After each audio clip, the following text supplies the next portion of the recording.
Hi guys, I'm Piyush Agarwal and welcome to my channel. So today I will be sharing how to use macros, what are macros and why people use them. Okay, so basically if I start with, let me open my Excel and we will start with first what is a macro and where we use them generally. By default, like since Excel has been there, there are macros using which we can create something like automate something in the Excel itself without using any kind of third party tools like RPA, UiPath, automation, anywhere, Blue Prism, anything. That's the automation power of Excel itself. So by default, it won't come in your Excel. That you won't be able to use the macros. To use them, like let me start so from starting.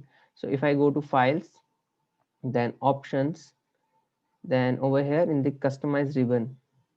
So if you just scroll down over here, there's a developer portal over here, developer sign. So by default, it's like unchecked. And in this, it contains your code, add-ins, controls, and inside that code, I guess there is macros, record macros, okay, all the activities. So what you just need to do, go on the customize ribbon, check this and click on OK. That way, a developer tab would be there in your customize ribbon. Now, macros are something, scripts in VBA, which you execute to do any kind of operation in Excel.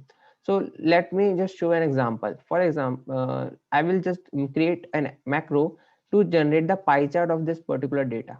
Okay. So for that, a simplest way is click on record macro, name it like I will name it first macro. You can store the macro in the same workbook, a new workbook, or a personal macro workbook. Personal macro workbooks are something which opens up themselves whenever a macro is called. Can be used with any Excel workbook. Okay. So for now, I'm just going with this my workbook. Click on OK. Now, whatever I will do on this Excel will be recorded as a VBA code. Like I am selecting this B5, then I will select this range. Now I will just go to insert, click on pie chart, select a 2D pie chart. Okay, and now I will just move it somewhere like this. So, and finally, just go back to developer. 1 second. I will just go back to developer and click on stop recording. That's it. A macro is created. To check, you just go to macros and click on edit. You see, this is a VBA code which is generated by itself by the Excel, and you can use this to repeat the same operation that you have just performed. Like, let me just delete this, and now I will click on run. Okay, it says some error. That's maybe because of this one. I will just remove it. Okay, and now 1 second. Just click on run. Okay, that's it. It ran successfully. It has created me this chart. Earlier the error was because of the chart name, as whenever we create a chart, the chart name gets changed from chart 1, chart 2, chart 3 by default. Okay, now what is a good practice, like what I do generally, that I always use recordings to create a chart, then or basically create a macro, then edit them on to make them more dynamic so that I can use them anywhere. Now if you see, there is no need of this range b5 dot activate, because we just want to select some data. Again, range a1 to b5 is also not required, because what is happening over here is that first in VBA, it creates a chart, then sets the source range of that chart, that from where it is supposed to get the data. This one is not required as such. Now, if I just, let me show you again, I will just delete this and click anywhere. Now just run. So this also ran successfully and created the chart. Now let me show you how you can utilize this using UiPath. Okay, so I have created some samples workflows of different functions, different types of macros in a way we can use. Like first, uh, this is, you can think of a best practice. Sometimes it happens that Excel remains open in the background, due to which we are unable to use the activities properly. Okay, So let me just save it. uh, by default, a macro file with a macro cannot be saved at .xlsx, so we have to save them using xlsm. Okay, but what I'm going to do, I'm not saving, I don't require that macro. Let's just click on don't save. Now if you see over here, this is a simple sequence in which first of all I am just closing the Excel if it's present in the background, and the continue on error is true, because if it's not open then it's fine with me. If it's open, just close it. Next, what we are doing, we are using an input.xlsm file. Where is it? Okay, this is the file. Like I said, .xlsx file cannot store the VBA code, the other macros. So we store them using in .xlsm file. This file just contains my macro. So if I just open it, let me show this as well. There is just some data. I will just remove it. And if you go to developer and Visual Basic, you see there are some macros over here. Okay, so these are the macros that I'm gonna use. Now if I just save and close and go back to UiPath, so first of all I'm calling the macro one. It takes two parameters and does not return something. But why, if it does not return something, that means it is a kind of sub function. Basically there are two types of functions in VBA: subs and functions. Subs does not return anything, and functions return a value. Okay. Again I'm opening this and Visual Basic. So this is the sub function, you see, and this is the function call which returns something. So in this, what I'm doing basically just, it takes two parameters, two string parameters, and write them in a particular cell, like in the C2 and D2, and then in E2 it just merge them or concatenates the words. Okay, so like D2 over here, a word would be there, another word here, and a concatenation of those two words over here. This is a very simple macro that we can create. Now to execute this macro, I have used an execute macro activity that you can just search over here in the activities by typing execute macro. Now let's see about its properties. So in the macro name, we just give that which macro you want to call. Like over here, I want to call the macro one. This is the name of the macro, and these are the parameters and their type, data types. So what I want to call over here is a macro name and a macro parameter, something like hey rn, or you can give anything which is a string, like string one or Piyush.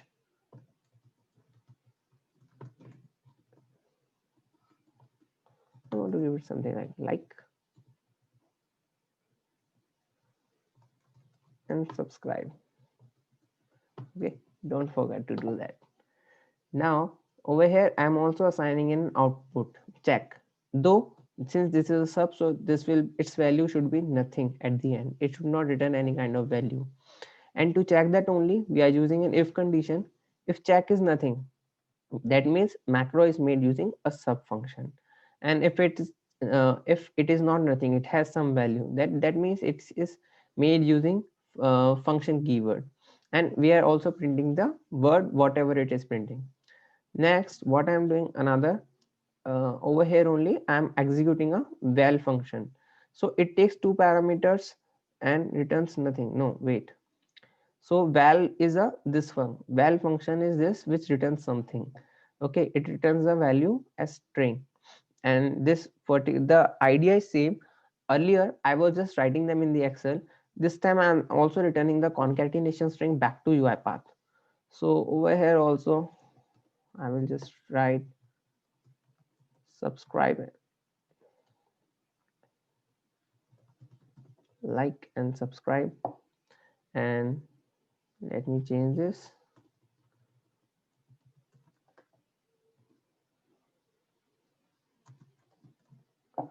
Okay, Now again it will check if there is some value or not is nothing, and since it has some value, so it will just show us the string value in the right line output. Now this one is something I will show later, so let me just disable it, and now we will close this Excel. Okay, and now just debug it. Let's see what happens.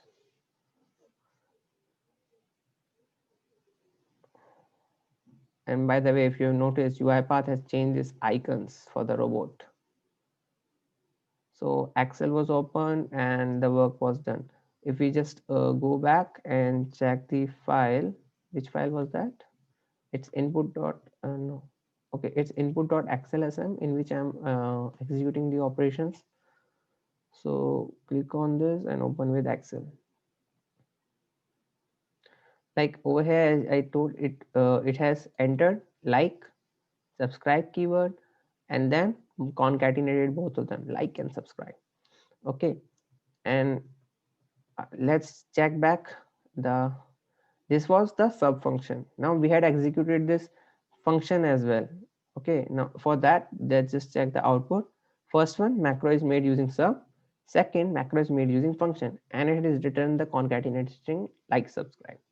Okay, so this was one use case using which like you can create a workbook in the same Excel and execute them. But when you work on a real-time project, you will not find this as a good option because the input files tends to change. So your macro should be somewhere outside the input file, where from where you can just use them anytime from any number of input files. So let's check that also. I will go to project and open this macro from another file, XAML. So over here, what I'm doing, there is a write line just showing that I'm executing from a different file, killing the Excel if it's in background, open the input.xlsm, then use Excel application scope, use macro from input.xlsx and execute the macro name. Okay, now understand this one thing. If your macro is saved in an Excel, then it needs to be opened. Without opening the Excel file, you cannot execute the macro if you are executing it from inside the Excel. So if I want to like execute the macro which is exist in this input.xlsm into another file like this, use macro from input.xlsx. Okay, then I need both the files to be open to execute this macro. Okay, so what I'm doing, I will just close this, go back to UiPath, and over here you can see one more thing that first I have opened the macro file, then I have opened the another file on which I want to do my operations. So, and inside that I have used the execute macro, because that way execute macro will work on its direct Excel application scope and not on the main parent one. Okay, and in this, to call a macro, since macro is existing in the input.xlsm file, so the syntax is something like first the file name, then exclamation mark, and then the macro name. Okay, and over here the parameters are same like hey packet, and nothing is being written since we are using a sub function. So let me just run this function. This workflow will execute and do the same thing, and it will enter this in the use macro from input.xlsx. So it has running, it is executed. Now if we just open this file, like earlier I had emptied out it, but now it's filled with values, hey packet, hey packet. Okay, so this was another use case where you can use Excel application scope to then execute macro which are existing in different applications. Now something more better.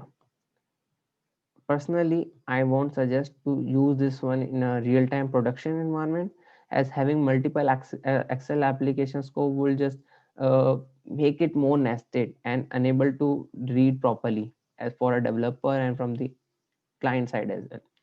Okay, so another good great activity that is provided by UiPath is invoke VBA. Okay, so if I just show this how it works, let me basically invoke VBA is you can store your VBA code which is being used to execute the macro in a VB file, and that VB file will be executed in your Excel. Okay, and that way you won't have to keep multiple Excel files open, or your file which has a macro code to be open before executing the macro. Okay, so what we are going to do, we will run the VBA. Let me show what is in the pie chart.vb, and I will explain it. So earlier, like I had created a pie chart from in the starting of the video using some data and had created that macro. Now this is a something a modified version of that. You can see this is a same sub pie chart. The single column is used for the comments. This is basically a comment. Then what I'm doing, I'm adding a chart, then setting its source data, that is the range from where the graph, the chart should carry its value, and then just calling another function cover range with a chart. This is also a sub procedure. Now let the work of this function is to place the chart inside some specific range. This is like the very useful feature that you can think of, because by default the chart takes place somewhere. It could be, if there is too much code, it might take place in some over the data, it's hovering over the data, or there are multiple charts. You want them to be placed in a specific range, you can use them, create them using this code, simple one. So what it does is it creates a range object, range to cover, then a chart object. Dim is a VBA keyword. If you know some kind of VBA coding, you would be easily able to understand this. Then again a comment that set the range in which you want to store your chart. So like I have an create set the value to as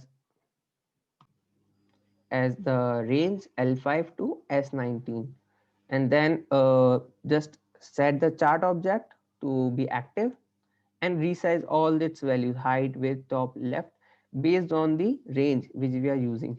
And that's it's the end of the sub function. This is all kind of procedure that we are calling. Now let me just go back. Over here we are calling the test.xlsx, and we are invoking the VBA code. We can enter the parameters also in this, same as calling a macro file. This time just it does not need to open this input.xlsm, or the test.xlsx files does not need to have any kind of macro inside it, or it to be a VBA file. Okay, so what we are going to do before testing, let's remove this. We will also remove the developer portal, because you see when you are working, it's no, you cannot just think that you will always get a developer access in the Excel in the client's environment. Okay, so something a client's environment would look like this. There's nothing like macro in it, but we want to execute a macro because macros are awesome. Okay, so let me just save it. This is just a simple Excel file, and we will just click on debug. Now it will open the Excel, only the test.xlsx, and invoke our code. Now if I just go to test.xlsx, you see our pie chart is ready, and it is in the range L, which one is L5 to S19, as existing in a code that you can see over here. This L5 to S19. Okay, you can create these, practice these, and learn a lot of things. There are, remember to summarize all the things, you have got two types of procedures in VBA. One is sub, another is function. Function is used to return something, and sub is used to just execute some statements. And a better best guide, best option to execute macros in a production would be to use the invoke VBA activity, using which you can just store your macros in different file and invoke them whenever you require. And if you want to get the access to these codes or samples, or learn more about UiPath, do just follow my channel. I'm always trying to share whatever I know. And you can also visit this GitHub link I will be sharing in my description. And what you can find multiple nodes for this. Basically, I would just suggest you go for UiPath nodes. And over here, if I just search for macros, so basically, like I have stored a lot of things. I keep it updating every day. And now soon you will find the codes for this VB operations also over here to create different kind of charts like pie charts, bar charts, or how to use invoke VB, and many more. Hope you like this video and might have learned something. Do like, share, subscribe my channel, and you can just ping me anytime on my LinkedIn if any kind of doubts, queries, or are left. See you guys in the next video. Hope you liked it. Thanks.